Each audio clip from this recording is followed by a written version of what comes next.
Suite à l'écoute d'un épisode d'un podcast à soi, je me suis questionnée sur les dynamiques entre deux personnes dans un couple hétéro.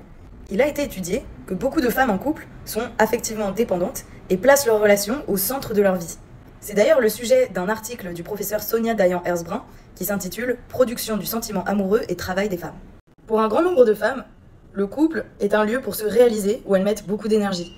Et parallèlement, les hommes ont plus tendance à être indépendants et ne s'investissent pas de la même manière ni avec la même intensité dans leurs relations. Ils ont d'autres espaces pour se réaliser, moins privés, moins intimes, ce qui leur donnerait peut-être, en quelque sorte, plus d'équilibre. Et je pense que le décalage entre la place du couple dans la vie de la femme et dans celle de l'homme est source de conflits. Bien sûr, les femmes se réalisent également autrement que par leur couple, mais là je parle ici d'héritage culturel et historique de la place des femmes dans la société et dans le couple. Et je me questionne sur ce schéma, s'il faut en sortir, si on peut en sortir, et si oui, comment.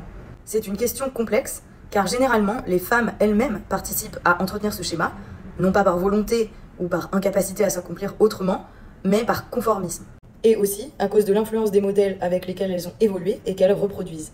Avoir conscience de ces schémas est une première étape, mais c'est pas une fin en soi. L'exercice plutôt difficile, c'est de se questionner sur soi-même et sur la manière dont on appréhende le couple. On a accès à beaucoup de contenus qui parlent de ce sujet, et c'est une chose d'écouter et de lire ce contenu, mais c'en est une autre d'y réfléchir et de l'utiliser pour repenser ses propres schémas.